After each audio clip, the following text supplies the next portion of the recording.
I got a good one, and I told them, I said, I'm nicking that, and I told them I'm going to be telling it tonight. Now, all these students stay with host families around the city, and two of them that were in that group that shared it are staying with a host family here in PL4 area, only about 5 minutes away. And so there was a possibility that they were going to come, but they haven't turned up.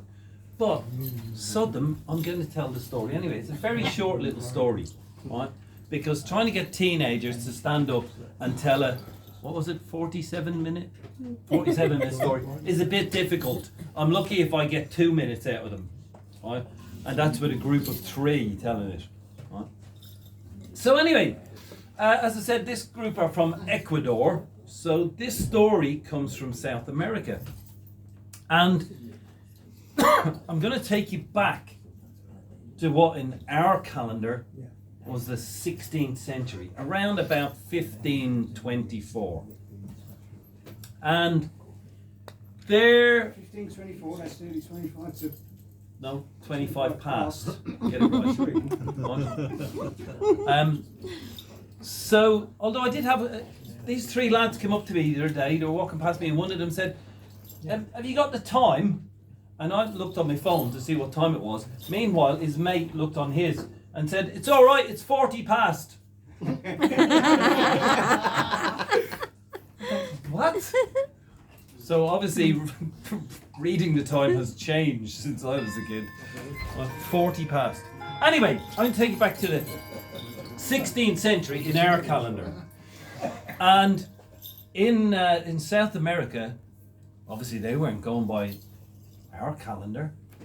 Still had the Incan Empire was going on.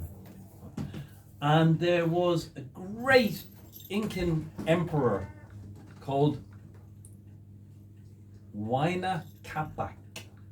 I hope I said that correctly. Huayna Capac. Now, Huayna Capac had already been on the throne for many, many years by the time 1524 came. And as with all of these emperors, they try to pass on the mantle of responsibility and power to the firstborn son. Right? They also like to keep it in the family. So Huayna Capac had actually married his full sister. Right? And although she had produced many children for him, she hadn't produced a male heir. So he thought, all right, this isn't going to happen. So he got married again to his other sister. And she did give him a male heir. But he didn't stop there. He had many other wives. Right? And in the end, he had over 200 children. 50 of them being legitimate sons. Now, the top son who was going to inherit was called Ninan. But then, around that time, the early 1500s, the Spanish arrived in South America. And Huayna Capac succumbed to smallpox. And of course, they had no defense against it. And Huayna Capac died, but so also did the heir apparent, Ninan. So now, of course, they have to go through, who's going to be next. And the next son was called Huáscar. So he was going to step into his father's shoes and become the emperor. But the next brother down from that, who was called Atahualpa, right, he felt he deserved it more. And he wasn't happy that Huáscar was going to be the emperor. And so a great civil war started. And the whole of the empire was in chaos with this war. Right? But eventually, Atahualpa was victorious. He took Huáscar prisoner, and Atahualpa became the emperor. Now, not long after Atahualpa became emperor, Francisco Pizarro, a Spanish conquistador, set up a settlement on the coast. And Atahualpa thought, ooh, who are these people? What? well, send some envoys down with presents for them. And of course, amongst the presents, there was gold. And of course, Francisco Pizarro's eyes just widened. Oh, gold, right, okay. So he sent an envoy to meet with Atahualpa, and amongst the envoy was his priest. And of course the priest came, and of course he was carrying his Bible, and of course he was, you must convert to the one true God, and you will be saved, and all that. And he handed Atahualpa the Bible, and Atahualpa took the Bible and just threw it on the ground. Well, that was obviously a big no-no. So he had to be taught a lesson. So Francisco Pizarro sent his army. Now his army, considering they'd gone all the way over there in the ship, his army consisted of about 110 foot soldiers, about 67 cavalry. They had 3 muskets and 2 small cannon.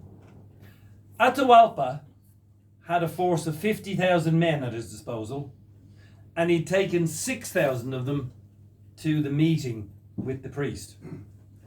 And so this battle happened with at least 6,000 on Atahualpa's side and about 200 on the Spanish side. And somehow the Spanish won. And Atahualpa was taken prisoner. And so he realized how much the Spanish liked gold, so he thought he would do a deal. And he said to Francisco Pizarro, right, if you will let me go, and he stood in this big room, he said, if you will let me go, I will fill this room with gold to the height of the tip of my middle finger. Then I will fill it twice again with silver, again to the height of my middle finger. And it was a big room. So Francisco Pizarro was thinking, yes, thank you very much, I could do with some of that. Huh? And so the word went out, and all of Atahualpa's followers started bringing in gold and started filling up the room. But Pizarro was a bit worried that Atahualpa still had a lot of influence. And of course there was still like 40-odd thousand soldiers of Atahualpa's army out there somewhere. And he didn't want Atahualpa taking charge of that.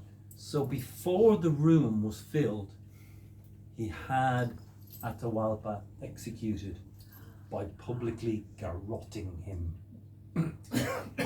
Now, the word spread out that Atahualpa was now dead. But on their way to this place, Cajamarca, where this had all happened, was one of Atahualpa's generals, General Ruminayawe. Ruminayawe, I think that's how you pronounce it. Might be Ruminayawe, I don't know. This is all in the Quechua language.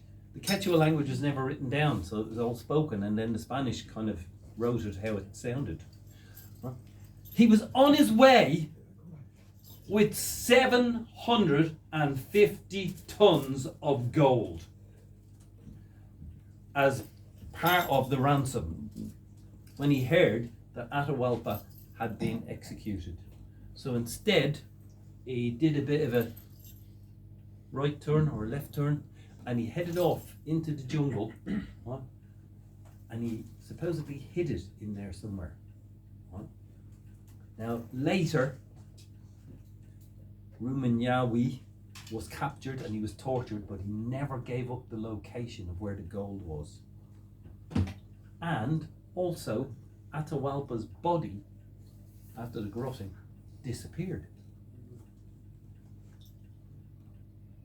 Well, of course, after that, the legends of this lost gold just got passed down through the years, and lots of people went seeking it.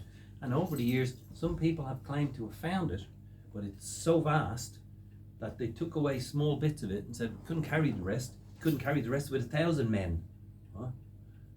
One who did find some stuff and then was heading from South America to New York to get financing to come back and get it all out.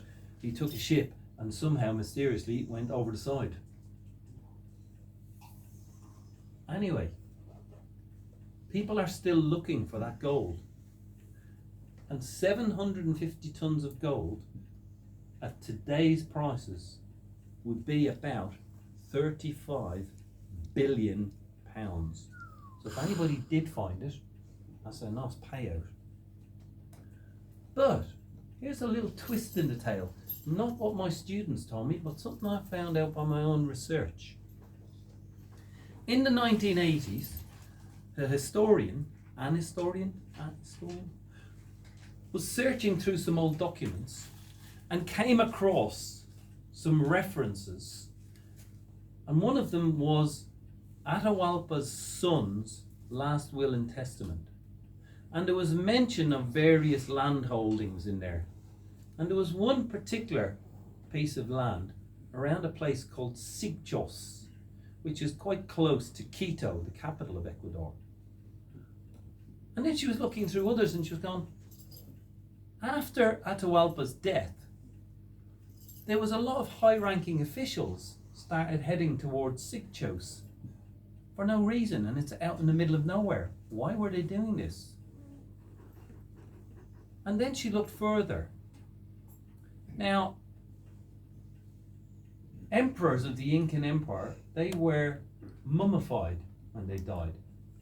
And the Quechua word for that is malki. And then the Quechua word for a burial place is mache.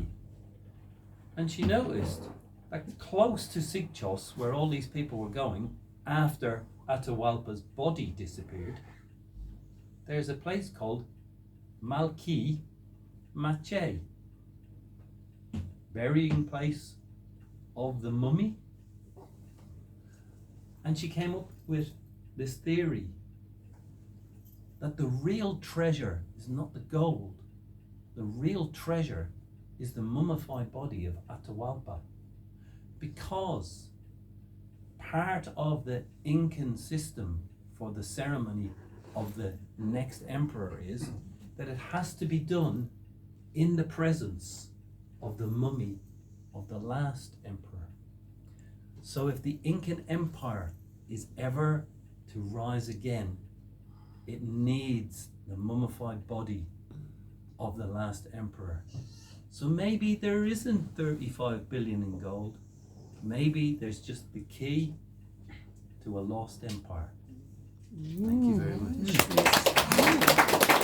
Right then, Mr.